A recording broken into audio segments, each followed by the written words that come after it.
Welcome Tyrone M. Warren.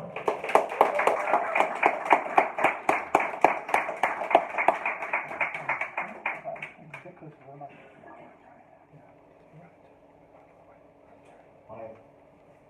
Alright, this is about a friend of mine who let the noise overcome him because he wasn't taking his meds and he had to lie down for a bit. This is called Kites Fly Northbound. Towards an unspecified location, due to the private life of this pen and the shapes it forms as it secretes onto this white mass, only to be recited by strangers' lips. First-class kites are sent northbound towards Her Majesty's pleasure. You see, the storm had arrived again after all these years, exhausted his reward centres, picking him up like a child because he recognised what the barking dogs were saying, which in turn broke his mind like a fingernail. The ceiling cracked as the sky fell because all he saw was hops and patterns, hence why the betrayal he felt will always remain circular if it never attempts to address it. At the centre of it all lay special activities, carried out with a coordinated silence, which equated to wasted days acting against one's own self.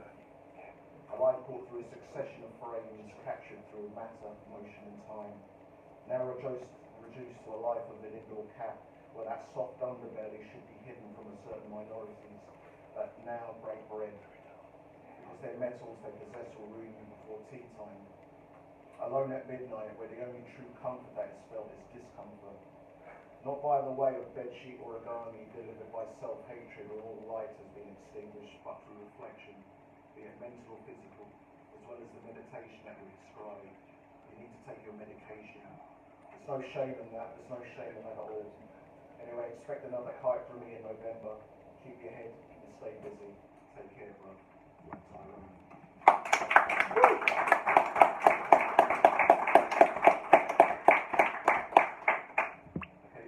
Green ink. I write in green ink on bleached arid bones with a cadmium glow that encircles my pen. Nothing to hide but bonded and aligned with the downtrodden, the sufferers and the people in the mud. Nothing to hide like the absence of curtains on bay windows with 60-watt light bulbs that enhance the animated emotional displays of manic frenetic energy. Nothing to hide like homeless tents with makeshift crack dens on the pavement while the wildlife dig rocks off crushed up coke cans. Nothing to hide because the stage awaits for all of you. The clear, vivid imagery of a fevered dream when children try to convey their feelings to you through the songs of death. True mirrors guide the golden light towards the individual who stands before them.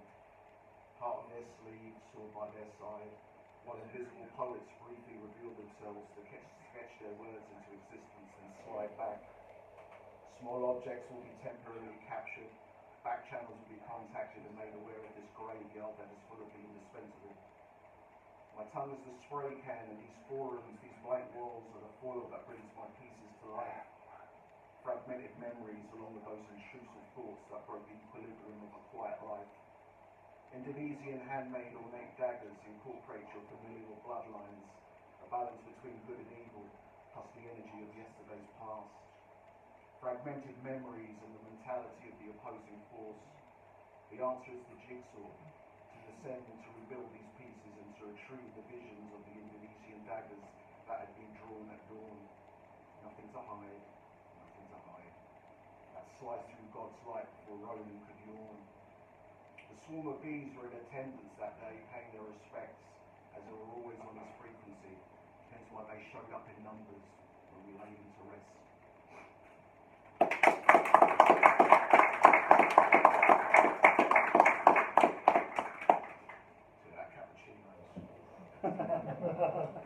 Okay, this is called the geography found between four walls. What lies behind the door within your room? What geography will I find in the space between those four walls? Where is your bed situated? Is it near the window like mine where I race raindrops whenever a storm drops by unannounced? Do you have a table like I do where you eat, write, and contemplate? Translation staring at the wall as this visual mantra until the vision becomes blurred, beckoning forth revelations and ignites the ink to dance on blank canvases. As the Essenes did 3,000 years ago in that vast, cruel desert, waiting for a sign. paintings that decorate your walls like mine, surrounded by scenarios of places and women I've never met but I've dreamt of both often. Bags with safe boxes that contain precious objects from subjects that document particular moments and periods of happiness, periods of loss spread throughout my timeline. Piles of books from authors, binders, files, with loose papers from notebooks bloated with doodles, attached to chicken scratch shorthand with observations and ideas. Reminders are assigned to yellow post-it notes that resemble butterfly wings whenever the breeze enters. They come alive as solely as my ideas. There are letters and fabrics cloaked in the scent of the people I hold dear, a tight circle with an immaculate curve. Is it in the third drawer down where you stash away your hopes neatly? Fourth drawer down in that dresser. Is it under your pillow beneath that mattress next to the red letters and the photo that doesn't deserve your attention anymore? Remember that time's past. Are they beside your trophies and trinkets that you utilise as portals to happier times, like those elaborate water chutes at Westminster Lodge? Does it transport you there? Are your walls immersed in symbols like mine are? Where do you shed your tears when all the other avenues are spent? Is it while you shower as if the act in itself never happened? Do you leave your vices out in plain view, or are you conscious like myself and hide them away, as if they're fugitives evading capture? What's in your room? Do you fold your clothes neatly or hang them up before you retire, or do you cast them on the floor like a lost betting slip? 69. As if you were never raised right. Are you beginning to learn how to integrate and play nicely with the objects that surround you? Are there periods in your life when there are no need for mirrors in the space you inhabit? When that greyness descends, do you shun? Do you avoid them like I do, as if you were betrayed? Where do you keep those letters or the objects that bring you comfort and reassurance that you often revisit when the greyness I speak of obstructs your light? What side of the bed do you sleep on, to whisper gently and commune to those repressed wishes of yours? For me, it's my left side, after I've entered that warm mountain range, that room made of goose feathers for that 8-hour embrace that my Duke offers me, and that time arrives when eyelids weigh heavy for the night shift.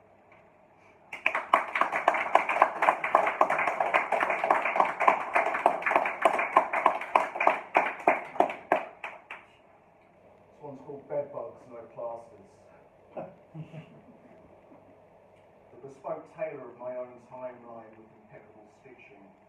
Lost weekends, sly absences, empty hiatuses spent alone in linear fallback and line like dominoes. Doom loops are stretched like the truth and straighten out like hot cones into afros. Reverse dents retain their figure and become one with the scene again. Beware of bed bugs, empty vessels devoid of talent that bite off others and have the front like Judea to pass off as their own. Arena trench. The insecurities run deep from within with undercurrents of psychopathy. Watch how they blend into the throng. Misdirection and deception. They'd sooner have us chasing wallflowers when in reality they are the wall itself that has become porous through scrutiny. Chef's kiss tastes like paranoia. Maybe. But will the apologies be as loud as the disrespect? I doubt it. Swerve them then onwards and upwards like Stanley stair lifts. Bed bugs bite, sucking on the blood sugar of creativity. They are cut from the same cheap cloth as the men who claim they can summon forth strange alien orbs in the sky above, who secretly harbour satellite trackers in the pits of their pockets. The confidence men of technology, misdirection and deception. Their morals are shallow like atheist architecture with low ceilings. They need not look upwards. Future foxholes incoming. Backbone solid like Ashley and Simpson. Spine is malleable but malicious. Bend sinister like Marquise. Slither around dimly lit corners while being present in reception for the retribution at dawn. Keep tabs on the flags that run rouge. Ignore the idols and clock the coups. Scratch the liberal this morning with the hangnail of this hypocrisy and watch the fascists bleed. No plasters, no pictures, please.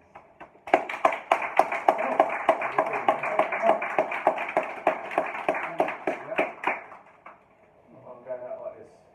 Mere blips on the radar with unique aromas. I always find a nice Nice title as well. The phone lines are now open, please stay on topic. Verbal spray cans spit your coordinates on the council walls and underneath concrete flyovers, where the brutalist architecture speaks to me directly through a spectrum of grey shades. Elevated only by avant-garde bombing, obscure graph with unique aromas dictate that help is on its way. Through death colouring shade, help is on its way. The message is clear to the ones who focus and to the ones who hear the echo. The windows which he views life from reject the neon fabricated glare, which in turn loses visibility. Left stained by this unnatural light because mirror men never blink when their eyelids flip inside out. He remains off track, embedded in the forest where the needle bends into terrain and where the leaves give shelter to the breadcrumbs that fall in silence behind him. He is the agent of his own division, the internal reflection, lost for an unspecified period of time amongst the black sites, but the game remains in a heightened state of extra time where the sidelines sneer as you run on fumes and where every tackle arrives outside of time itself. That slow erasure with the powder burn motif that inspires envy from the ones who shun direction as their quest for relevancy turns a sharp corner into desperation. Mere blips on the radar for what is about to come, because sometimes the anger resides in being found and becoming one again with the surface itself. Thank you very much.